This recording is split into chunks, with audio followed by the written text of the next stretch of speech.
Assalamualaikum warahmatullahi wabarakatuh. Salam sejahtera bagi kita semua. Jumpa lagi bersama Lubeda Channel, masih tetap di saluran dan materi-materi tentang pendidikan. Kali ini saya akan menyampaikan materi tentang etika pergaulan dengan teman sebaya. Tapi sebelum disimak materinya, jangan lupa subscribe, like, komen, dan share Lubeda Channel. Disimak materinya ya.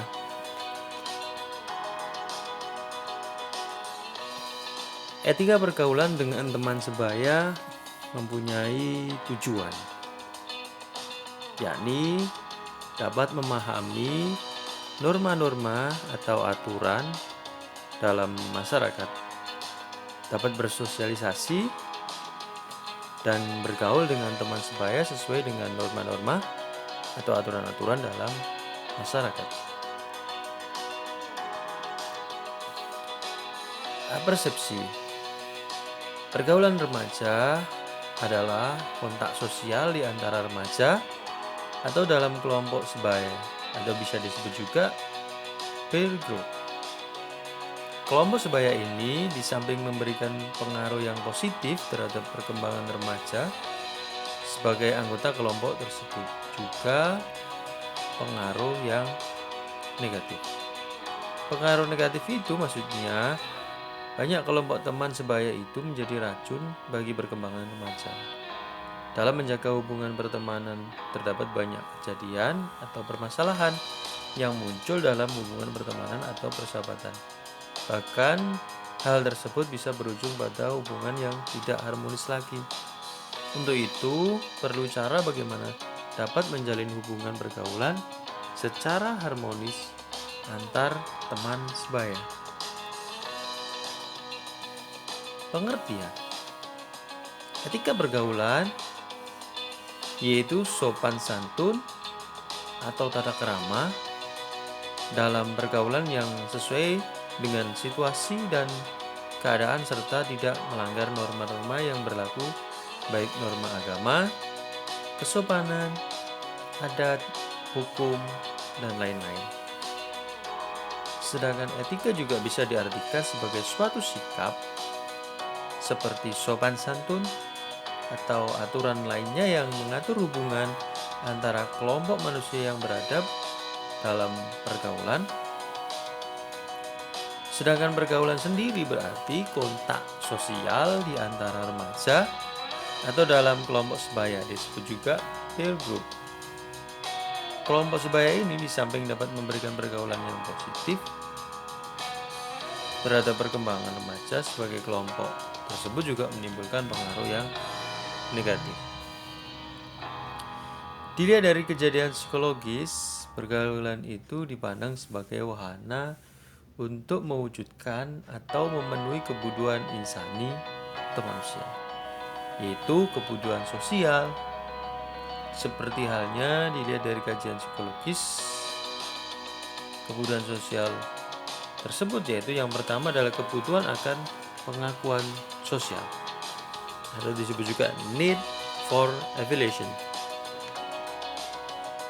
Kebutuhan sosial yang kedua yakni kebutuhan akan keterikatan atau persaudaraan dan kisah cinta atau belongingness and love needs. Kebutuhan sosial yang ketiga yakni kebutuhan akan rasa aman, perlindungan, atau disebut juga safety needs. Kebutuhan sosial yang keempat yakni kebutuhan akan kebebasan atau independence. Dan sosial yang kelima yakni kebutuhan akan harga diri, hasrat untuk dihargai orang lain, atau disebut juga self-esteem needs. Manfaat persahabatan. Yang pertama, persahabatan bisa menambah rasa pertemanan. Yang kedua, manfaat persahabatan sering ditolong orang lain. Dan yang ketiga, manfaat persahabatan adalah meningkatkan rasa percaya diri. 10 langkah menjalin persahabatan. Yang pertama, Hargailah sahabatmu.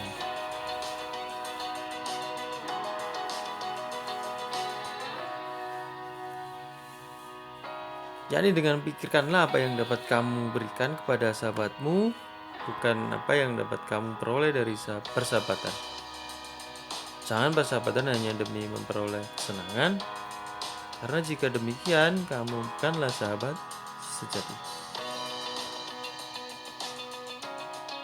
Hargailah sahabatmu seperti kamu ingin dihargai.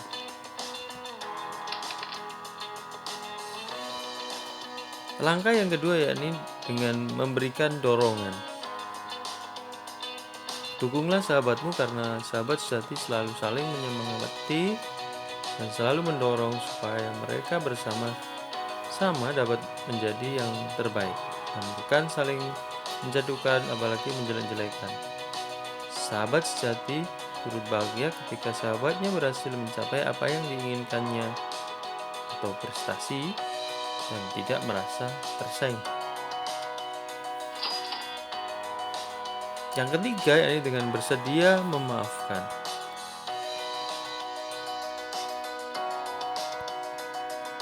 Bersedia untuk memaafkan, jangan biarkan luka berkembang menjadi kepahitan, karena hal ini akan menghancurkan persahabatan yang ada.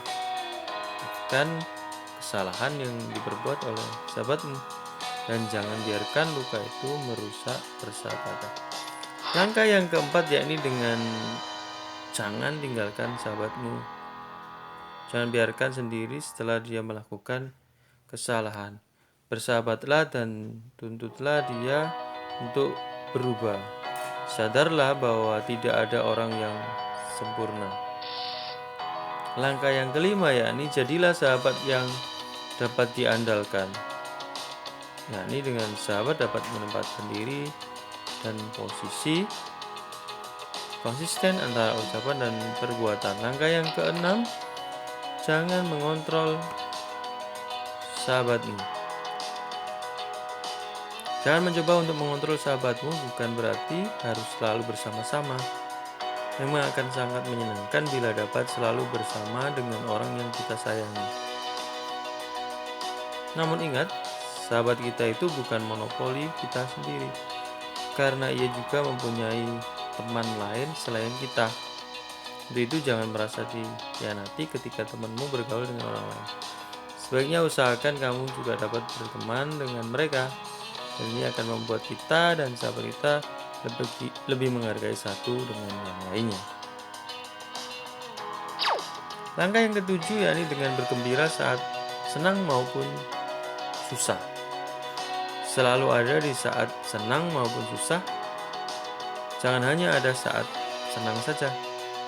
Ketika saatmu sedang bad mood, berikan perhatian kepadanya, karena yang dia butuh sepasang telinga yang mau memahami perasaannya.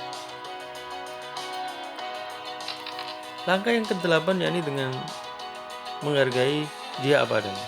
Kau hargailah dia apa adanya.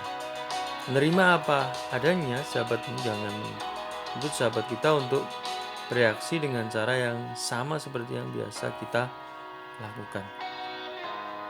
Hargailah dia apa adanya, termasuk juga keputusan yang dia ambil yang mungkin tidak sesuai dengan kehendak kita.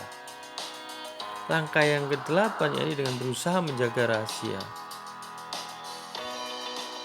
Sahabat sejati selalu menepati janji, memegang amanah, dan pandai menyimpan rahasia.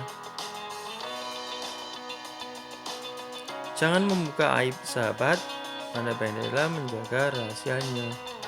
Janganlah sekali-kali ngember hanya karena kepentingan diri sendiri. Langkah yang ke-10, langkah yang terakhir yakni jangan paksakan kehendak.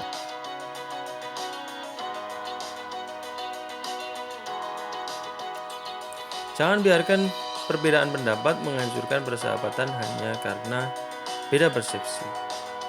Jika itu terjadi, jangan berdebat karena tidak akan menyelesaikan masalah dan akan membuat kamu dongkol dan sakit hati. Selesaikan masalah dengan kepala dingin dan terimalah kekalahan dengan lapang dada. Lepaskanlah hasrat untuk menang sendiri demi persahabatan kamu. Etika yang perlu diperhatikan dalam pergaulan. Ada 7 poin. Yang pertama yakni pilihan teman yang berakhlak baik. Yang kedua, bertemanlah dengan yang memiliki semangat belajar yang tinggi. Ketiga, kembangkanlah sikap saling membantu dan memberi saran dalam kelompok Anda. Yang keempat, kembangkanlah sikap saling menghormati dan menghargai di antara teman kelompok. Yang kelima, jadikanlah sikap solidaritas semua di antara teman. Seperti solidaritas terhadap teman yang melakukan tawuran. Yang keenam, hindarkan pola perilaku yang melanggar norma agama yang tidak normal. Yang terakhir, etika yang perlu diperhatikan dalam pergaulan adalah yang ketujuh, jadikanlah kelompok Anda itu sebagai wahana untuk belajar bersama, seperti mendiskusikan pelajaran, tugas-tugas, atau pemecahan masalah-masalah yang dihadapi, baik oleh pribadi masing-masing maupun oleh bersama.